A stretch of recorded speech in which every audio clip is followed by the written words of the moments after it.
ทักทายสบายดี FC เบิร์ดสุขุสุคนที่ยังให้เกียรติติดตามส่องลุงใหญ่อยู่นะก็ยังที่ผ่านมาก็มี FC หลายหลายคนเดี๋ยวพี่น้องเลยติดตามลุงใหญ่หรือว่าให้กำลังใจลุงใหญ่นะแต่ช่วงนี้พี่น้องเลย FC ก็ได้ถามลุงใหญ่มาหลายว่าเป็นยังลุงใหญ่จังแบบบ่ได้ออกไปทางนอกนะพี่น้องเลยนะหรือว่าบ่ได้ออกไปถ่ายทำที่อย่างที่ลุงใหญ่เคยถ่ายมาหรือว่าไปหาผู้เสพผู้สาวเนาะอย่างที่ลุงใหญ่เคยเฮ็ดมาเลยพี่น้องเอ้ยทั้งที่ว่าลุงใหญ่เฮ็ดช่วงนั้นก็คลิปลุงใหญ่ก็ขึ้นอยู่เนาะพี่น้องเนาะแล้วก็กลับเปลี่ยนมาถ่ายทำหรือว่ามาถ่ายธรรมชาติถ่ายแบบนี้นะ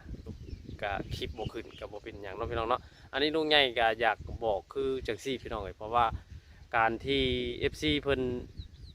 มีมาเนาะได้โอ้ล้มหรือว่าได้ทักมาได้โทรหาลุงใหญ่อยู่ก็อยากให้ลุงใหญ่นี่เป็นธุระป้าปังให้ไปหาผู้เสียผู้สาวไว้ว่าอย่างที่ว่าลุงใหญ่เคยเฮ็ดมานะพี่น้องวันนี้ลุงใหญ่ก็ได้บอกเพิ่นไปว่าตอนนี้มันก็บ่ว่างหรือว่าค่าเบี้ยค่าหยังเนาะมันก็เพิ่นก็ทักมาหลายเทื่อหลายที่หลายคนนะพี่น้องเอ้ยบัดนี้ลุงใหญ่ก็อยากมาบอกว่าบ่อยากเว้าไปเฮาก็คือว่าแก้ตัวไปแบบว่ามันยังมีเวียกมีหยังเนาะแล้วก็เพิ่นก็ได้ทักมาอีกวันนี้ลุงใหญ่เลยอยากบอกว่าลุงใหญ่อย่าเลยพี่น้องเอ้ยเนาะบ่ได้ไปทางอันที่ว่าลุงใหญ่เคยไปนะพี่น้องเอ้ยเพราะว่าเป็นหยังจังว่าย่าหน่อย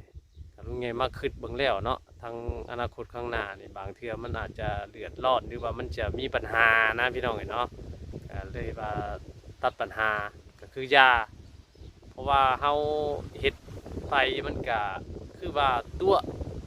หลอกลวงกันแบบนี้นะเนาะทั้งที่มันบ่มีเรื่องจริงเฮาก็ไปหาคนขั้วมาหรือว่าเอามาอย่างนำเสนอนะแล้วก็มันเข้าค่ายแบบว่าตัวกันเนาะพี่น้องเนาะลุงใหญ่ก็เลยว่าโอ้ตัดปัญหาก็คือว่ายาถึงที่ว่ายอดวิวเฮามันก็ได้อยู่เนาะเฮาไปสายนั่น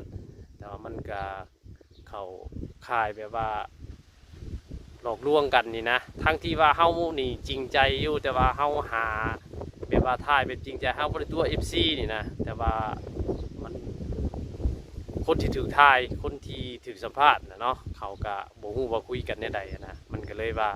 บ่เคยสมหวังจักคู่ที่ผ่านมาเนาะลุงใหญ่ก็เลยว่าขออนุญาตบานคำทาง FC แต่โดนเนี่ยพี่น้องเลยเนาะเพิ่นก็ได้ทักทายเข้ามาแบบว่าช่วงนี้เพิ่นยังติดตามอยู่อยากให้ไปหากะยอดวิวของลุงใหญ่ก็ลดลงเพราะว่าลุงใหญ่บ่ได้ไปสายนั่นพี่น้องเลยเนาะกะที่พอประมาณนี้แหละทั้งคลิปนี้ก็มาบอก FC ซับนี่เนี่ยเนาะพี่น้องเนาะมีแต่สิถ่ายบรรยากาศน้ำทุ่งไร่ทุ่งนาไปพี่น้องเลยเนาะก็ขอขอบใจหลายๆที่ FC ยังบ่ถิ่มกันพี่น้องเลยเพราะว่าลุงใหญ่ถ่ายไปน้ำทุ่งไร่ทุ่งนาก็มียอดวิว100-200นี่ก็พอใจแล้วเพราะว่าเฮาก็เฮ็ดทางนี้เฮาก็บ่ได้เดือดร้อนกับไผแล้วก็บ่ได้เดือดร้อนกับตัวเฮานะเนาะเฮาก็บ่ได้ต้มไผเฮาเฮ็ดเฮาก็สบายใจพี่น้องเนาะก็ลุงใหญ่บอกซ้ำนี้เลยเนาะพี่น้องเนาะไปเบิ่งทางธรรมชาติกันเลยพี่น้องเอ้ยนี่ก็คือลีที่ลุงใหญ่เฮ็ดแล้วเลยพี่น้องเอ้ยในประตูก็อยากขอครับเห็นจากพี่ๆน้องๆเนาะชาวบ้านโคกเฮาหรือว่าบ้านใกล้เคียงที่เคยเฮ็ดลีเด้อพี่น้องเด้ออันนี้ก็ลุงใหญ่ขอความคิดความเห็นนำเนาะเพราะว่าหลังจากที่ว่าลุงใหญ่เฮ็ดแล้วเรียบร้อยพี่น้องเว้ยเสร็จสิ้นเนาะก็เป็นลักษณะนี้เลยพี่น้องเว้ยนี่อันนี้ก็คือเพิ่นว่าทางปากมันก้นมันซะนะทางก้นลีที่ว่าน้ำลงแล้วเนาะอันนี้ก็ทางปากลีนี่ลุงใหญ่บ้านแบบนี้คือซีเมนเพราะว่าอยากขอครับคิดกำพินก็คือว่าลุงใหญ่นี่ยังบอกเคยเห็ดจ้าเถื่อพี่น้องเลยเนาะเคยเห็ดแต่โต้งนี่เขาเป็นอยู่แต่อันนี้เห็ดลี่ไอ้สันก็เห็นพวกข้าวแต่ว่าเขาก็เห็ดโบเป็นโบหูนะพี่น้องหลังจากที่ไปเห็ดแล้วเนาะนี่กดดีลงไปแบบนี้พี่น้องเลยบาดนี้โตลี่นี่โตลี่เดี๋ยวเขาสีใส่แบบใดนะพี่น้องเลยเนาะ มันเป็นลักบ่หรือว่ามันเป็นอะไรนะเอาตัวแยงเอาตัวดีมาใส่นะใหญ่บ่หู้แบบนี้สิเอาแยงมาใส่หมูก้นมันบ่สิมาตอกใส่บ่ด้วยว่าในใดนี่มองนี่นะบ่จักกูผิดพี่น้อยหลายมือเลยลงมานี่เนาะกลับไปหาเบิ่งของหมู่ยามนี่กะมันกะหมู่ก็ยังบ่ได้เฮ็ดนะมันกะ เลยบ่จักควบสีเฮ็ดเนาะเพราะว่าปกตินี่ทั้งหมู่บ้านเฮานี่เขาสีแบบว่าเลี้ยวดำให้ดำนาเขาจักสิเฮ็ดเนาะเฮ็ดลีเฮ็ดโต่งอะนะแต่ลุงใหญ่นี่ก็เฮ็ดมีนก้อนเฮ็ดก้อนซะเฮ็ดก้อนหมู่เนาะก็เลยบ่ได้มีแบบอย่างที่ว่าเฮาสิเบิ่งจักแบบใดพี่น้องเอ้ยก็ยังมีอีกหม่องหนึงเพิ่นว่านี่แหละรูปนี้แหละเดี๋ยวลุงใหญ่สิย่างลงไปเลาะเบิ่งเนาะอันที่ว่าเพิ่นเฮ็ดแล้วนะแต่ว่าตัวลี่นี่ตัวอันลี่ที่ว่าก้นลี่มันนี่เพิ่นสิอันเฮ็ดแล้วบ่หรือว่าเพิ่นสิท่านเฮ็ดหรือว่าเพิ่นกู้เมียนแล้วนะเนาะย่างสิย่างไปเบิ่งอยู่พี่น้องเอ้ยหลังจากเฮ็ดแล้วมันก็เก็บน้ำไว้แบบนี้เลยพี่น้องเอ้ยเพราะว่าปลาคือแบบนี้เนาะสมมุติว่าเฮาเฮ็ดแบบนี้นี่ยามนั่นก็มันมีปูมีปลามันขังอยู่นี่ก็ไผก็สิบ่เกรงใจเฮาอะนะเขาก็สิบ่ค่อยมาเอาหลังจากที่ว่าเฮาดูดเฮา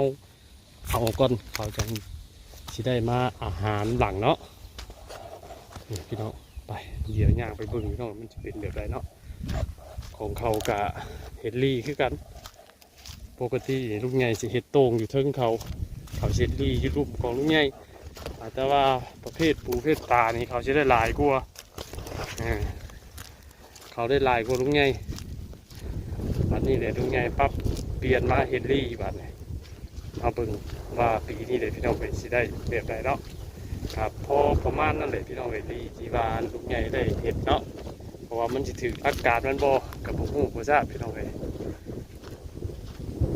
เดี๋ยวลุงใหญ่สีย่างลงไปเบิ่ง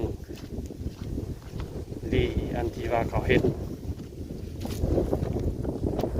นี่เขาพี่น้องเลยภาคหวยทางนั่นเป็นเขาของลุงใหญ่ออกเป็นว่างพี่น้องเลยปีนี้ก็ไม่มีปัญหาแล้วเพราะว่าได้บ้านกล้าแล้วดำช่วงนี้ผมเคยมีฝนพี่น้องเลยลมป่วยดีมีลมปีดีเก็บเขียวพอดีเขาบดย่างเลาะลงไปคือไปหาหน่อไม้เลยพี่น้องว่าเขาเฮ็ดเมื่อปีกายเนาะ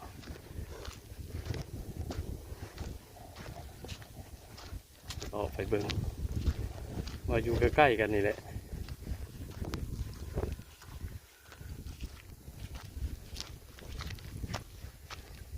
เลาะทายทุ่งไร่ทุ่งนาบรรยากาศกาเกียมเมียนก่อนพี่น้องเลยแต่หัวปีเนาะฝนมาฟ้าลงเขากะสีได้หาปูหาปลามีปูมีปลากินถึงสิบ่ได้ค่ำได้ขายเอากับพ่อได้เลี้ยงครอบเลี้ยงครัว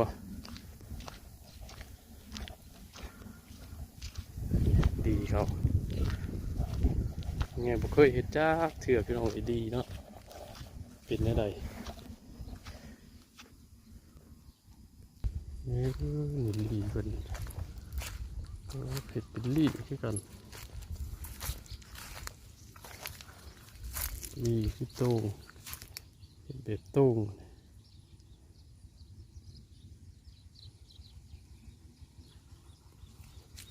ทมตีนลีโต้งเนาะพี่น้องตัวนี้โต้งเขาเห็ดโต้ง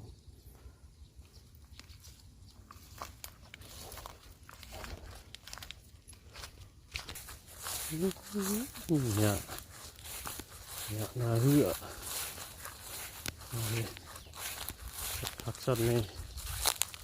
เนี่ยนาปะบเห็ดสิโพมานี่แหละเพราะว่าการที่เพิ่นเห็ดกับเขาเบิ่งนี่ก็มันเป็นโต่งเนาะโต่งยังไงก็เคยเห็ดโต่งแต่ว่าเพิ่นนี่โต่งเพิ่นเอายิ้มแยงใช่ผมไม่รีแต่ลุงไงเปลี่ยนมาเฮลลี่ปีนี่ โอ้ยนาพี่น้องเอ้ยเกิดบ่พักปีนี่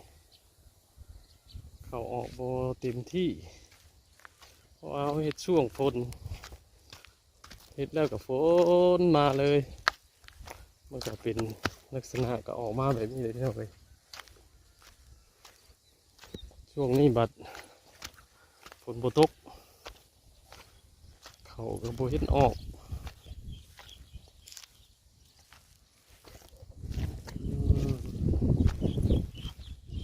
นาเนี่ยปีนี้เฮ็ดหน้าบ้านบ่คือเก่าแล้วปีนี้เนาะปกติดิป้าแต่หน้าบ้านนี่เน้นอับับแต่ปีนี้บ่คือเก่าเลาะให้เลาะหน้าเลาะหัวเลาะสวนคือเก่าพี่น้องเอ้ย